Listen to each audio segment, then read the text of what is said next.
اس عید پر قربانی نہ کرنے والوں، پہلے نبی پاک صلی اللہ علیہ وسلم کا فرمان ضرور سن لیں۔ قربانی نہ کرنے پر سخت وعید۔ بسم اللہ الرحمن الرحیم۔ السلام علیکم محترم ناظرین، جیسا کہ آپ سبھی جانتے ہیں کہ عید الاضحیٰ کے دن قربانی کرنا حضرت ابراہیم علیہ السلام اور ان کے بیٹے حضرت اسماعیل علیہ السلام کی سنت، اسلام کی پہچان اور اہم عبادت ہے۔ قربانی ہر صاحب استطاعت مسلمان پر واجب ہے اور ضروری ہے، لیکن اس اہم عبادت کے بہت مسائل اور احکام ہیں، اور آج کی اس ویڈیو میں ہم آپ کو علم کی مختلف کتابوں سے قربانی کے بارے میں اہم مسائل بتائیں گے، تاکہ ان تمام مسائل کے بروئے کار لاتے ہوئے تمام مسلمانوں کی قربانی اللہ تعالیٰ اپنی بارگاہ الہی میں قبول اور منظور فرمائے۔ حضور نبی کریم صلی اللہ علیہ وسلم نے فرمایا، عید الاضحیٰ کے دنوں میں قربانی سے زیادہ کوئی چیز اللہ کو پسند نہیں۔ ان دنوں میں قربانی کرنا سب سے زیادہ ضروری ہے، اور قربانی کرتے وقت خون کا جو قطرہ زمین پر گرتا ہے تو زمین پر گرنے سے پہلے ہی اللہ تعالیٰ کے ہاں مقبول اور منظور ہو جاتا ہے۔ حضرت محمد صلی اللہ علیہ وسلم کا فرمان ہے، قربانی کے جانور کے بدن پر جتنے بال ہوتے ہیں، ہر بال کے بدلے ایک نیکی لکھی جاتی ہے۔ ایک اور جگہ پر آپ صلی اللہ علیہ وسلم نے ارشاد فرمایا، قربانی تمہارے باپ ابراہیم علیہ السلام کی سنت ہے۔ صحابی نے پوچھا کہ ہمارے لیے اس میں کیا ثواب ہے؟ آپ نے فرمایا، ایک بال کی عوض ایک نیکی ہے، اور اون کے متعلق یا اس کے بال کے عوض ایک نیکی ہے۔ اور اس کے علاوہ نبی کریم صلی اللہ علیہ وسلم نے ہجرت کرنے کے بعد ہمیشہ قربانی کی اور نہ کرنے کی سخت وعید بیان کی۔ پھر آپ نے فرمایا کہ جو شخص قربانی نہیں کرتا وہ ہماری عیدگاہ کے قریب بھی نہ آئے۔ قربانی کے واجب ہونے کی 3 شرائط ہیں۔ نمبر 1 مسلمان ہونا، نمبر 2 مقیم ہونا، نمبر 3 اتنے نصاب کا مالک ہونا جس کی وجہ سے قربانی کا وجود لازم ہو جائے، یا اس کے پاس رہائشی مکان، کھانے پینے کا سامان، استعمال کے کپڑے اور دیگر چیزوں کے استعمال کے علاوہ مال اور تجارت ہو تو اس پر قربانی واجب ہوگی۔ اس کا کرنا ضروری ہے، اور قربانی کے لیے اس جانور کو ذبح کرنا جس کا اختیار شریعت سے ثابت ہو، اور وہ عورت جس کے پاس 1 یا 2 تولے سونا یا چاندی یا نقد روپیہ ہو تو اس پر بھی قربانی واجب ہوگی۔ محترم ناظرین، آئیے اب بات کرتے ہیں قربانی کے وقت کے بارے میں۔ قربانی کی عبادت کو صرف 3 دنوں ذی الحج کے 10ویں، 11ویں اور 12ویں تاریخ کے ساتھ خاص کیا گیا ہے۔ البتہ پہلے دن قربانی کرنا زیادہ افضل ہے، اور ہم آپ کو بتاتے چلیں کہ قربانی کرتے وقت زبان سے نیت کرنا ضروری نہیں ہے، صرف دل میں ہی قربانی کے لیے نیت کر لینا کافی ہے۔ اس کے بعد ذبح کرنے سے پہلے مسنون دعا پڑھنے کا مقصد صرف اور صرف اللہ کی رضا ہو اور عبادت کے خیال سے ذبح کریں۔ گوشت کھانے والوں کو دکھانے کی طرف سے ذبح نہ کریں۔ قربانی اپنے ہاتھ سے ذبح کرے، یہ زیادہ افضل ہے۔ اگر خود ذبح نہ کرنا جانتا ہو تو کسی اور سے ذبح کرائیں، لیکن ذبح کرتے وقت جانور کے سامنے کھڑا رہے اور اللہ اکبر کی تلقین کرتا رہے، تاکہ ذبح کرنے والا غلطی نہ کرے۔ جانور کو قبلہ رخ لٹا کر ذبح کرنے والا خود بھی قبلہ رخ ہو کر مسنون دعا پڑھے، پھر اللہ کا نام لے کر سنت کے طریقے کے مطابق حلقوم یعنی سانس کی نالی اور خون کی رگیں کاٹ دے۔ ذبح کرتے وقت اس بات کا پورا اہتمام کیا جائے کہ جانور کو کم سے کم تکلیف ہو۔ نبی کریم صلی اللہ علیہ وسلم کا فرمان ہے، ذبح کرنے سے پہلے چھری تیز کی جائے، ایک جانور کو دوسرے جانور کے سامنے ذبح نہ کیا جائے، اور حلقوم وغیرہ پورا کاٹا جائے تاکہ روح نکلنے میں آسانی اور سہولت ہو، اور جانور کے سامنے چھری بھی تیز نہ کرے۔ آئے ناظرین، اب بات کرتے ہیں کہ قربانی کن جانوروں کی جائز ہے۔ بکری، بکرا، مینڈا، بھیڑ، دمبا، بھینس، گائے، اونٹ اور اونٹنی کی قربانی درست ہے۔ ان کے علاوہ کسی اور جانور کی قربانی درست نہیں۔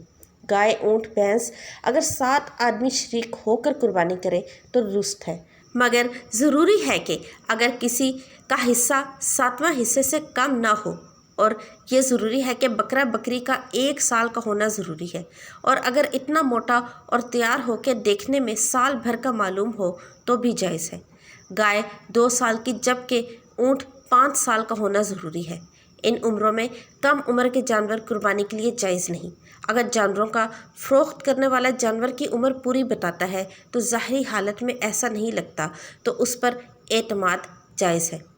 جب کسی جانور کی عمر پوری ہونے کا یقین ہو جائے تو اس کی قربانی کرنا درست ہے، ورنہ نہیں۔ اور دیکھنے میں پوری عمر کا معلوم ہوتا ہے، لیکن یقین کے ساتھ معلوم ہے کہ اس کی عمر ابھی پوری نہیں ہوئی تو اس کی قربانی درست نہیں۔ لیکن دمبے اور بھیڑ ان سے الگ ہیں۔ ان کے بارے میں پہلے بتا چکے ہیں کہ اگر ان کی صحت بہت اچھی ہے تو قربانی کر سکتے ہیں، لیکن یاد رکھیں کہ جانوروں کے دانتوں کو دیکھ کر فیصلہ کرنے میں جلدی نہ کریں۔ عمر کا لحاظ کریں۔ جس جانور کے سینگ پیدائشی طور پر نہ ہو یا کوئی بیچ سے ٹوٹ گیا، اس کی قربانی درست نہیں۔ جو جانور اندھا ہوگا، اس کی روشنی جاتی رہی ہے یا آنکھ کی 1/3 سے زیادہ روشنی چلی گئی ہے تو اس کی قربانی کرنا بھی درست نہیں۔ جو جانور اتنا لنگڑاتا ہو کہ صرف 3 پاؤں پر چلتا ہے، چوتھا پاؤں زمین پر رکھتا ہی نہیں، یا رکھتا ہے مگر اس پر چل نہیں سکتا تو اس کی قربانی درست نہیں۔ اگر چلنے میں چوتھا پاؤں کا سہارا تو لیتا ہے مگر آگے چلتا ہے تو اس کی قربانی درست ہے۔ اگر جانور اتنا پتلا ہو کہ اس کی ہڈیوں میں گودا ہی نہ رہا ہو تو اس کی قربانی درست نہیں۔ اگر تھوڑا گودا ہو تو اس میں قربانی درست ہے۔ جانور جتنا زیادہ موٹا ہوگا اس کی قربانی اتنی اچھی ہوگی۔ جس جانور کے دانت بالکل نہ ہوں یا زیادہ تر نہ ہوں تو اس کی قربانی جائز نہیں۔ خصی جانور کی قربانی جائز بلکہ افضل ہے۔ جس جانور کے پیدائشی طور پر کان نہ ہوں اس کی قربانی درست نہیں، البتہ اگر کان ہوں مگر چھوٹے ہوں تو اس کی قربانی جائز ہے۔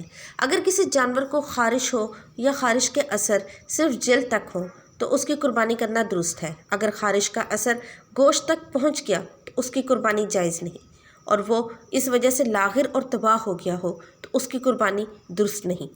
گائے اور بھینس کا اگر ایک تھن تھا، خشک ہو گیا ہے، اگر اس میں دودھ ہے تو قربانی جائز ہے، لیکن اگر دودھ خشک ہو جائے تو پھر قربانی جائز نہ ہوگی۔ اگر جانور صحیح سلامت تھا اور اس میں کوئی عیب پیدا ہو گیا، خریدنے والا صاحب استطاعت نہیں ہے تو اس عیب دار جانور کی قربانی جائز ہے، اور اگر صاحب استطاعت ہے تو قربانی کے لیے جانور پھر خریدے۔ اور اگر قربانی کے لیے لٹانے لگے اور جانور زخمی ہو گیا یا اس کی کوئی ٹانگ ٹوٹ گئی یا کوئی دوسرا عیب پیدا ہو گیا تو ایسے جانور کی قربانی کرنے میں کوئی حرج نہیں۔ قربانی کے لیے جانور میں اگر 7 حصے دار ہوں تو اس کے گوشت کو تول کر تقسیم کیا جاتا ہے، اندازے سے تقسیم نہ کریں، ورنہ کوئی حصہ زیادہ کوئی حصہ کم ہونے کی صورت میں قربانی قبول نہ ہوگی۔ اگر تمام حصہ دار ایک ہی جگہ کھاتے ہیں، الگ الگ نہیں، تو اس صورت میں تول کر تقسیم کرنے کی ضرورت نہیں۔ اگر ایک جانور میں کئی آدمی شریک ہیں اور گوشت کو آپس میں تقسیم نہیں کرتے بلکہ اکٹھے ہی فقراء اور غرباء میں تقسیم کرتے ہیں یا کھانا پکا کر کھلاتے ہیں تو بھی جائز ہے، لیکن اگر تقسیم کرنا چاہتے ہیں تو اس میں برابری ضروری ہوگی۔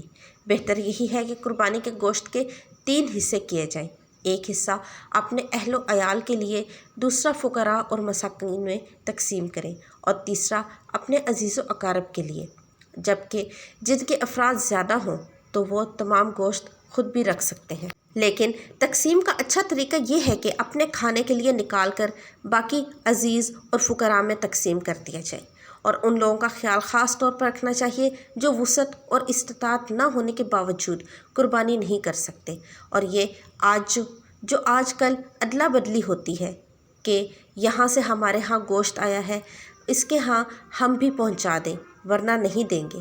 غریب اور حاجت مندوں پر نظر نہیں ہوتی، جن کی قربانی بھی ہوتی ہے وہاں گوشت تقسیم کیا جاتا ہے، یہ بات بالکل خلاف عقل ہے۔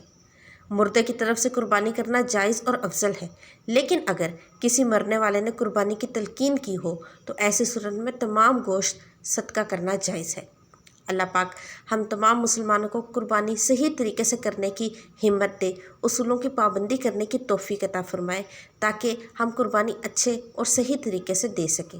اللہ تعالی ہمیں نیک عمل کرنے کی توفیق عطا فرمائے۔ دعا ہے کہ اللہ تعالی میرا سنانا اور آپ کا سننا اپنی بارگاہ الہی میں قبول اور منظور فرمائے، آمین ثم آمین۔ محترم ناظرین، کمنٹ سیکشن میں اللہ کے 99 ناموں میں سے کوئی ایک نام ضرور ٹائپ کیجیے گا۔ ویڈیو کو لائک اور چینل کو سبسکرائب کر کے جائیے گا۔ اللہ حافظ۔